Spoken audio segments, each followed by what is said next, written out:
Good morning, professors and colleagues. My presentation today on my dissertation topic is about I Ching divination during women's transition into elderhood through the voice of the Queen Mother of the West, Shi Huangmu. Let me set the scene. In contemporary Western culture, menopause is largely unritualized. It is usually medicalized and often minimized, and rarely honored as the threshold it actually is. And so many women navigate this transition alone, in despair, believing they're moving closer to death rather than to a rebirth into wisdom. Christine Downey names this by saying, understanding menopause is primarily a physical experience may block access to the spiritual significance. She calls for something different, a new myth of menopause, one that is not viewed as a medical event, but as a threshold of initiation into an everyday life of symbolic consciousness.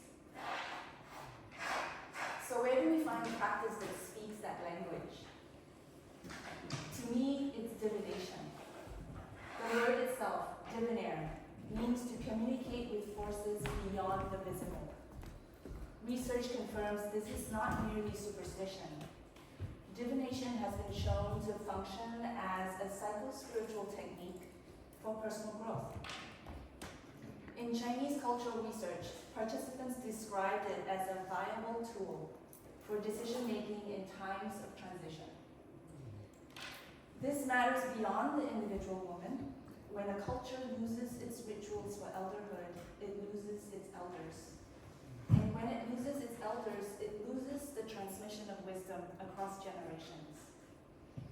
This research is an attempt to recover that transmission through one of the oldest ritual technologies humanity has ever known.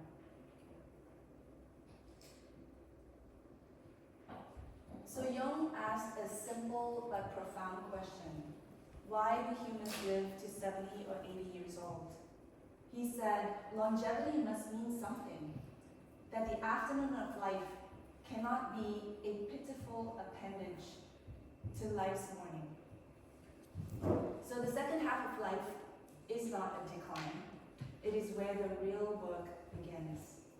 Deaf psychologists call this work individuation, the psyche's innate drive toward wholeness, through integrating what is unconscious into conscious awareness.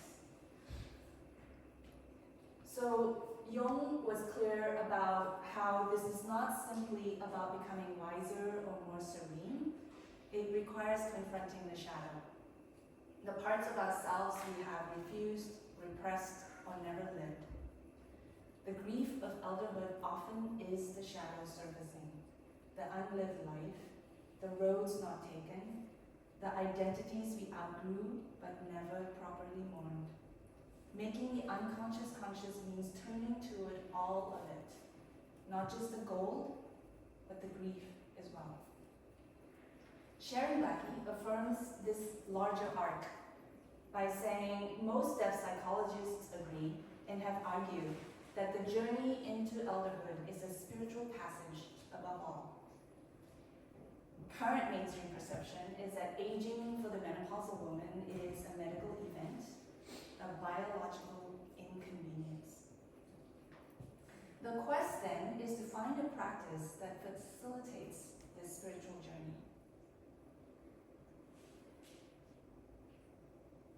Jung gives us one answer of many, and that is the I Ching. He had been practicing for a while, since 1919, before he wrote the foreword to Richard Williams' translation. He used it with himself and with his patients. He recognized it as a symbolic technology, a structured ritual way of entering into dialogue with the unconscious. And he speaks about the image as the psyche. Just as James Hillman proposes that image is the primary language of the soul.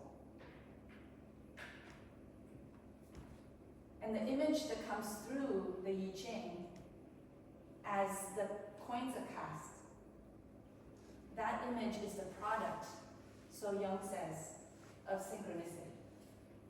This is the meaningful coincidence of an inner state and an outer event.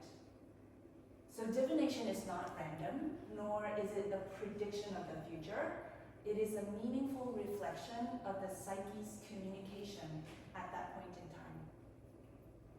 And Marie-Louise von Franz, she says that in science, chance is eliminated, pushed away, dismissed as irrelevant. But in the oracle, chance is placed at the very center.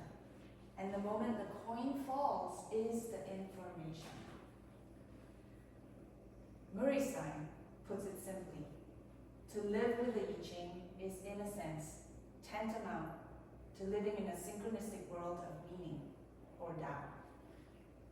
Karcher, he adds that engaging the I Ching as ritual practice connects you simultaneously to spirit, to your human community, and to the wider world. Those inner shifts ripple outward, and they shape external reality. It is worth noting something here. The major depth psychological voices engaging with the I Ching, Jung, Stein, Karcher, are predominantly male. The feminine perspective from this practice is largely absent, very rare in the literature. This research begins to address the absence by centering women's voices. So what exactly is the I Ching? Yi means change. The I Ching is the classic of change. The legend speaks of a time nearly 5,000 years ago. Two figures survived the Great Flood, Fuxi and Nuwa. Take a look at the image and look closely. They are human from the waist up, serpentine from the waist down, and their tails are intertwined.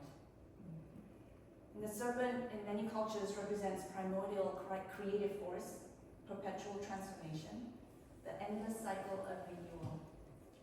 So their intertwined bodies are yin and yang, masculine and feminine, heaven and earth, inseparable, and in constant dynamic relationship. So the legend goes, Nuwa remakes humanity from clay. She becomes the original ancestor of all Chinese people. And Fuxi receives wisdom from the heavens. Here he is, working on a trigram. He creates the trigrams, 8 symbols of yin and yang, heaven, earth, thunder, water, mountain, wind, fire, and lake. So the I Ching actually did not begin as a guide for personal wisdom. In its earliest form, divination in China was the domain of the Wu, the sacred healers and intermediaries between the living and the dead. Through bone and shell and sacred ritual, they listened for what the ancestors were saying. But the evolution of the text passed through many hands.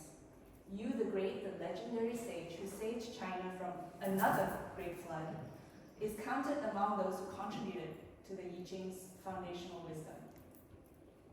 And it was during the Zhou dynasty that the I Ching as we know it took shape. King Wen was imprisoned by the Shang dynasty. During 7 years of captivity, he reorganized existing trigrams into the 64 hexagrams we use today. The oracle was now in service of the mandate of heaven, the cosmic alignment between the ruler or the emperor and divine order. Using the I Ching was a way of confirming that an emperor had the permission from heaven to rule.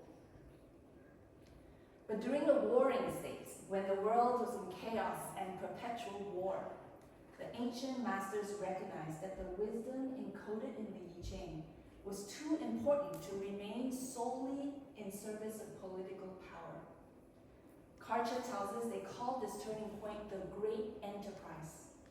The the teaching that the I Ching could be used not merely for political fortune telling, but for personal transformation, for navigating the unavoidable changes of the human life, for making, again, what is unconscious, conscious, through symbolic encounter, through image and meaning. Because change is not incidental to human experience, change is human experience. The ancient Chinese understood this profound truth. Reality is not a fixed thing. It is a constant movement between opposites. Yin and yang, contraction and expansion, darkness and light, death and renewal. And the I Ching maps that movement.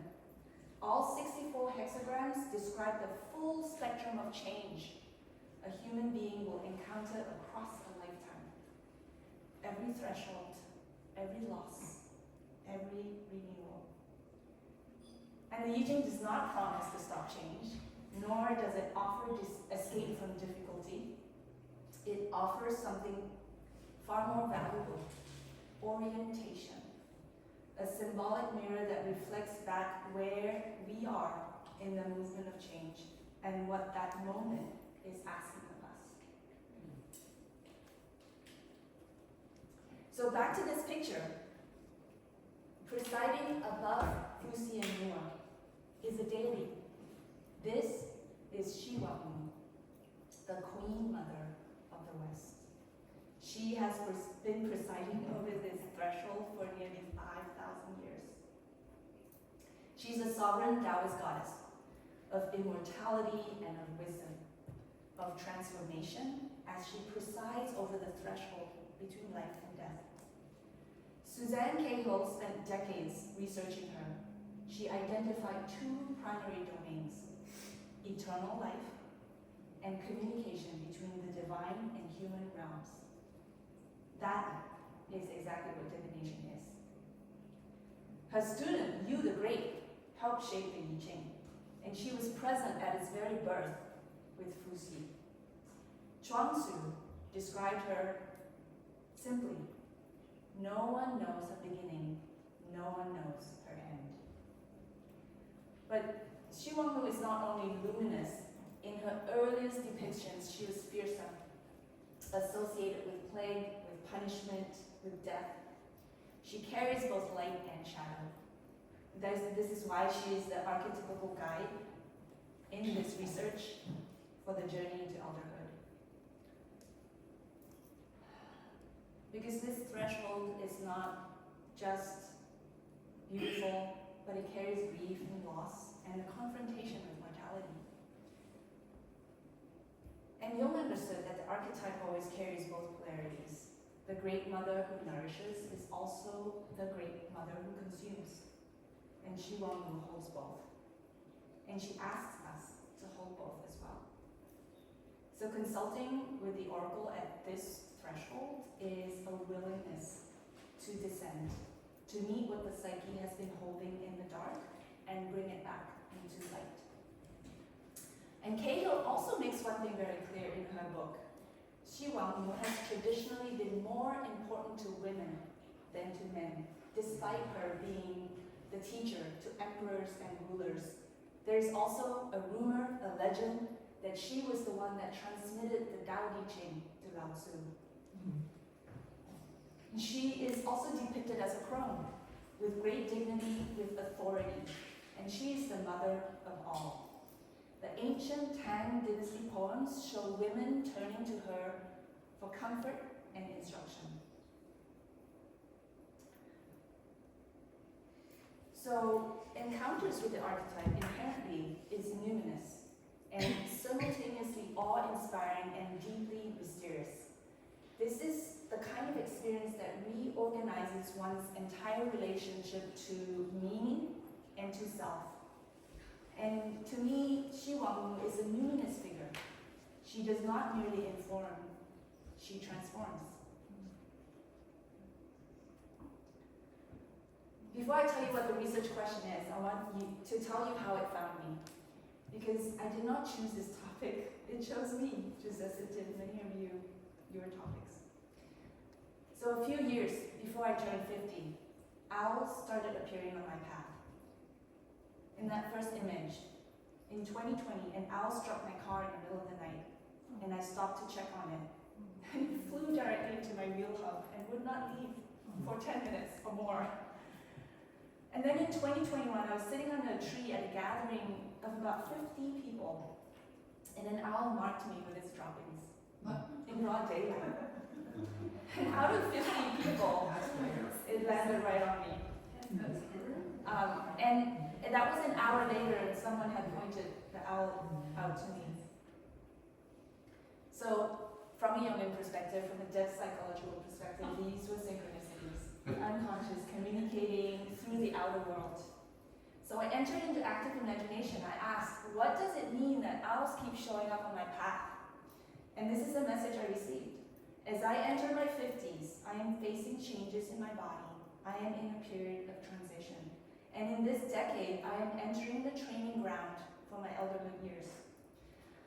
This resonated. It was 2021. I had just officially hit the postmenopausal phase.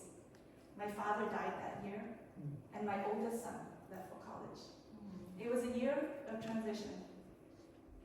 And the same year, the goddess arrives. I was in an obscure antique store in rural Vermont. As soon as I entered, I saw her. She won me, riding on a dragon.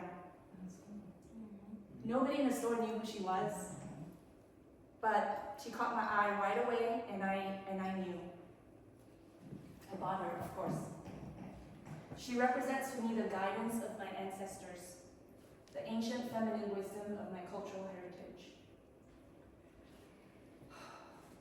And then the oracle speaks.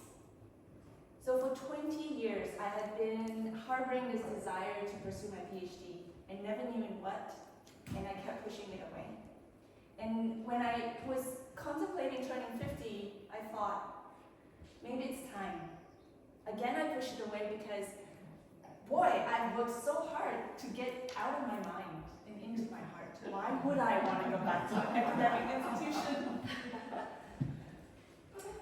But here I was on retreat in Peru, and on the very last day, the maestro said, it's divination day. And I couldn't help myself. I walked up to him and said, will I do my PhD? He threw the coca leaves, he looks at me and he goes, it's a very strong calling. You are doing it no matter what. It sent chills into my body, and I let it land without any expectations. A few months later, Pacifica entered my field. I applied to this program, and I started the year I turned 50.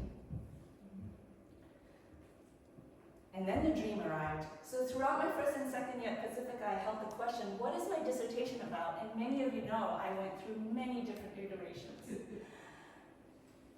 On the morning of September 18th, 2025, not too long ago, I woke up with a message, asked the I Ching for guidance about the role of divination in depth psychology.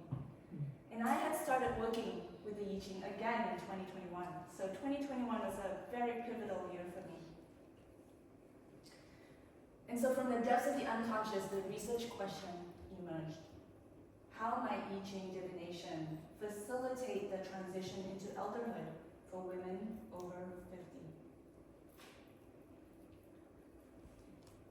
I chose to use the heuristic methodology, interpreted through a depth psychological lens, because of the ability for me to enter the world of symbol and image, together with participants. Mustakas described heuristic research as driven by a passionate and personal question, one deeply connected to the researcher's own identity. So the heuristic researcher is not standing outside the experience, she is inside it. And from a depth psychological perspective, meaning-making here extends beyond cognition into the symbolic, the somatic, the imaginal. And these experiences are not linear. They often arrive before words do. The study will have 7 participants, including myself. There will be a 6-week period that will have 2 interviews, one at the beginning and one at the end. 4 weekly divination rituals. For women over 50, familiar with I Ching divination, actively experiencing a time of change. Each week she'll bring a question to the oracle. What is the guidance for me with regards to this situation, whatever that is for her? And after each ritual, we ask that she journals the dreams, the synchronicities, the somatic sensations, symbolic images, and creative expressions.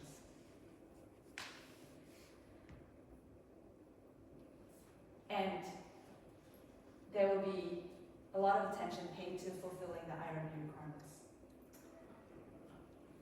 So let me show you what this practice actually looks like.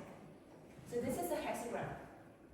A hexagram is a synchronistic image, a reflection of the questioner's inner psychic state at the precise moment of asking. There are 6 lines, which are made up of 2 trigrams stacked together.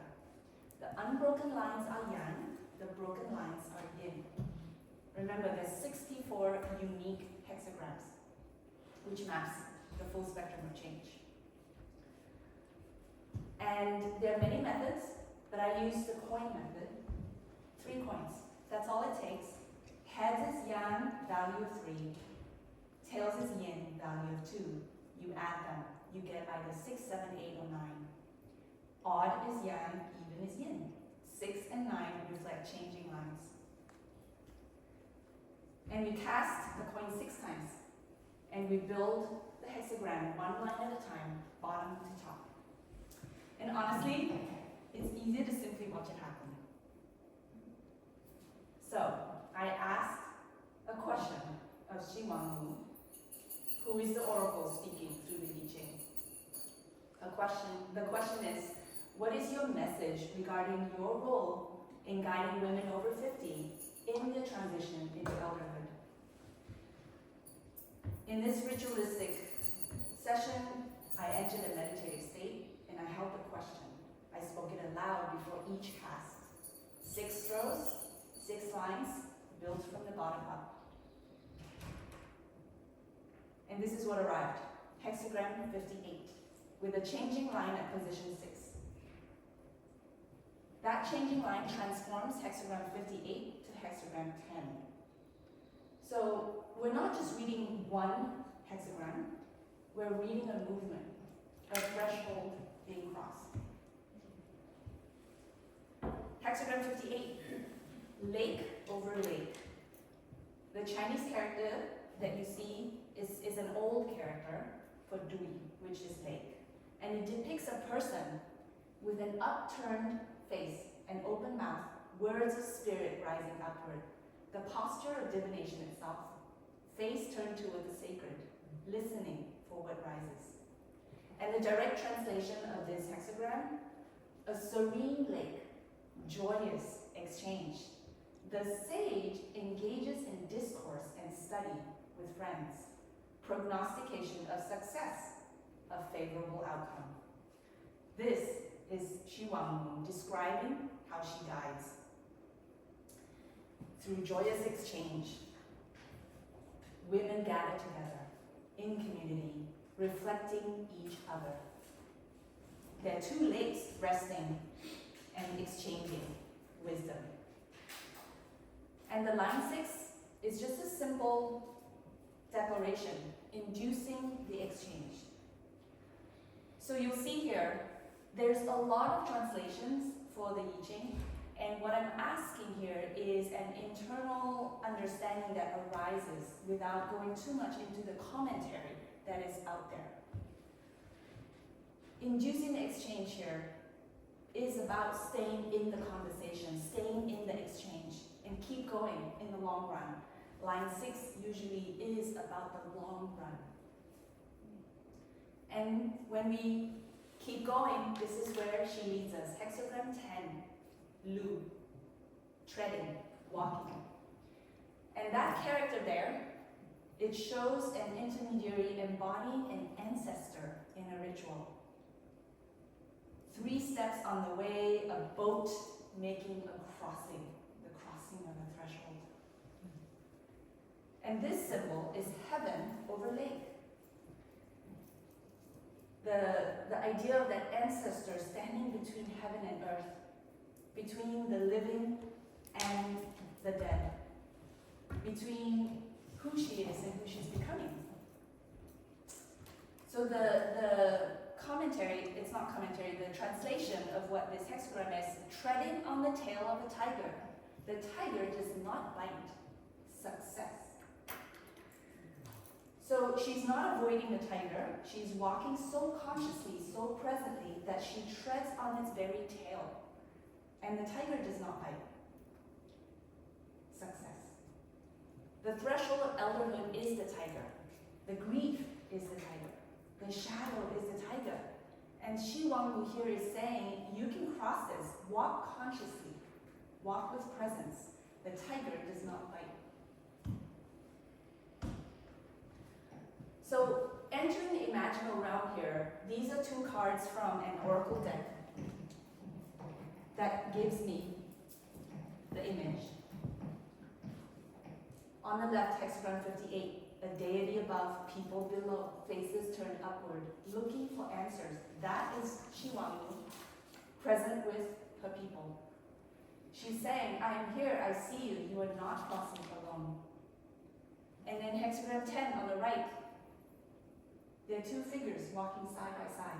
The student is no longer only looking upward, she's beginning to walk beside the teacher. She starts to merge with Xi Wangwu's wisdom. She begins to embody what the goddess carries.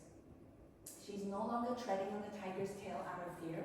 She treads lightly because she has become the one who knows how. And Xi Wangwu is associated with both dragon and tiger. She sits on the throne with the dragon and the tiger.